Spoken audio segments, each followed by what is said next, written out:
તમે વાત સાંભળો મારી. મેં કાલે વાત મેં બી આદિવાસી છું. સાંભળો, મેં બી આદિવાસી છું. અરે પણ એક પ્રશ્ન છે કે નહીં, તમે અમારી વાત સાંભળવા નહીં માંગે. આદિવાસી સમાજ માટે જો સૌથી મહત્વપૂર્ણ કોઈ વસ્તુ હોય, કોઈ બાબત હોય, તો એમની જળ, જમીન અને જંગલ છે. પરંતુ આ બાબતોને લઈને સતત આદિવાસી સમાજ દ્વારા ક્યાંક ને ક્યાંક વિરોધ પણ કરવામાં આવી રહ્યો છે. શું છે સમગ્ર મામલો અને હવે ખાસ કરીને ક્યાં બબાલ થઈ છે એની વિગતે ચર્ચા કરીશું. નમસ્કાર, હું છું ઉજ્જવલ અને આપ જોઈ રહ્યા છો નિર્ભય ન્યૂઝ. અનેક આદિવાસી વિસ્તારો છે કે જ્યાં અનેક જગ્યાએ અનેક પ્લાન્ટ નાખવામાં આવી રહ્યા છે તંત્ર દ્વારા, અને ખાસ કરીને આખી બાબતને લઈને આદિવાસી સમાજના લોકોને ક્યાંક ને ક્યાંક પોતાની જળ, જમીન અને જંગલ જવાનો ડર છે. આખી બાબતને લઈને અનેકવાર અનેક જગ્યાઓએ રજૂઆત પણ આદિવાસી સમાજ દ્વારા કરવામાં આવે છે. અનેકવાર અનેક બાબતોને લઈને બબાલો પણ થાય છે. અને હવે કિસ્સો સામે આવ્યો છે ધરમપુરમાંથી. ખાસ કરીને જો વાત કરવામાં આવે તો ધરમપુરમાંથી એક કિસ્સો સામે આવ્યો કે જ્યાં ધરમપુરના ડાંકવળ ગામના આગેવાનો સાથે ધરમપુર પ્રાંત અધિકારી અને રેન્જ ફોરેસ્ટ અધિકારીને ધરમપુરને ડાંકવળ ગામના વન અધિકારી દાવાની મંજૂર જગ્યા ઉપર વન વિભાગ દ્વારા કરવામાં આવેલ પ્લાન્ટેશન બાબતે અને ડાંકવલ ગામમાં જે દીપડાનો ત્રાસ વધી રહ્યો છે એ આખી બાબતને લઈને ક્યાંક ને ક્યાંક ગ્રામજનો અને ગામના સરપંચ, જિલ્લા પંચાયતના સભ્ય અને ગામ આગેવાન મોટી સંખ્યામાં ખેડૂત હાજર રહીને રજૂઆત કરવામાં આવી હતી. ક્યાંક ને ક્યાંક ત્યાં રજૂઆત કરતા મામલો પણ ગરમાયો હતો ને જે દ્રશ્યો સામે આવ્યા એના ઉપર પણ એકવાર નજર કરી લઈએ.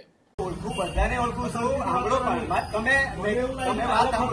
તમે વાત સાંભળો મારી. મેં કાલે વાત મેં બી આદિવાસી છું. સાંભળો, મેં બી આદિવાસી છું.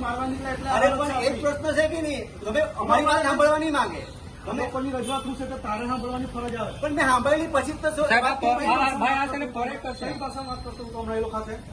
મેં કઈ ભાષામાં વાત કરો? ભાઈ બોલો તમે. મેં શું કીધું કે આનો લાગે છે મને ભાઈ મછલી મારે અમે ડાકોર મારે એટલે ભીડાણ મારી છે.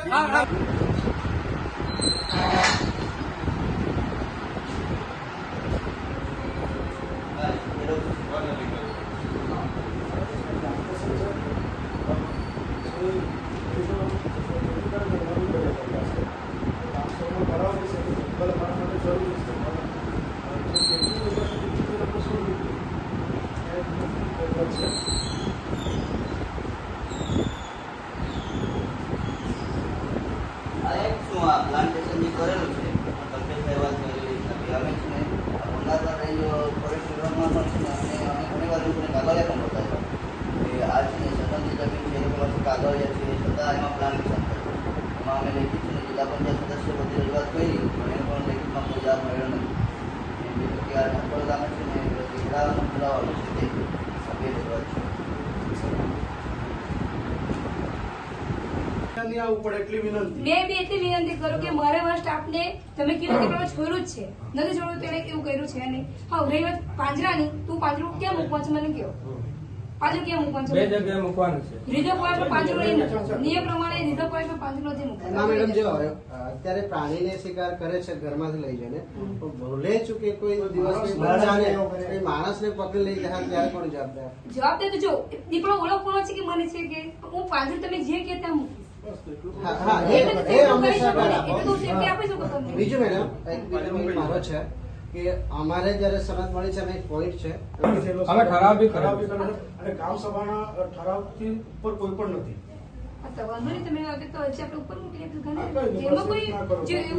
મેડમ અમારી માંગણી એ છે જ્યાં સુધી અમારી જે પેન્ડિંગ છે દાવા અરજી અમને જ્યાં સુધી સનદ રૂપે નહીં મળે ત્યાં સુધી પ્લાન્ટેશન તમે રોકી દો. બીજું કે રોકવાનો કે પ્રશ્ન આવ્યો છે? પ્લાન્ટેશન તો અમારે એરિયામાં જ કર્યો છે, રિઝર્વ ફોરેસ્ટમાં જ કર્યું છે. તે કર્યું છે પણ તમારે માંગણી વાળી જગ્યામાં પણ રોપેલું છે. કઈ કઈ માંગણી? હવે અમે વાત મળી ગઈ નથી મેડમ, હજુ પેન્ડિંગ છે ફાઇલ. આજે મળી ગઈ હોય કે ઓલરેડી છોડવા તૈયાર છે આપણે, ને જે નહીં મળી તે બી છોડવા તૈયાર છે. એ છોડી પેન્ડિંગ છે હજુ પણ ફોરેસ્ટ વિભાગનું જમીનમાં પ્લાન્ટેશન માટે તમે અધિકાર ધરાવો. બીજી વસ્તુ મેડમ કે સાંભળો મેડમ, જે પ્લાન્ટેશન ગયા વર્ષે લીધેલું ને ત્યારે જયરામભાઈ ને ફોન કરી લો અને છોટુભાઈ ને બી ફોન કરી લો.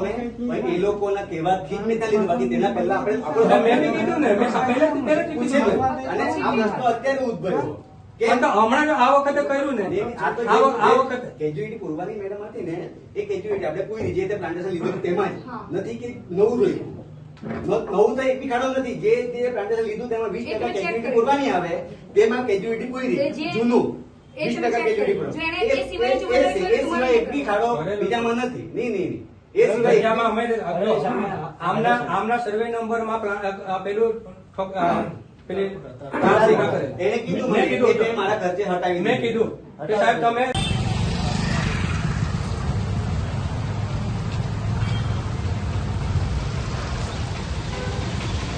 તો તમે કીધું ને કે બાપ દાદા હાથે બાપ દાદાએ હાચોડું તમારું ફોરેસ્ટ ક્યારે અમલમાં આવેલું તો જોઈ લેજે ત્યાં ઘૂસવાની દે હું અમારા વિસ્તારમાં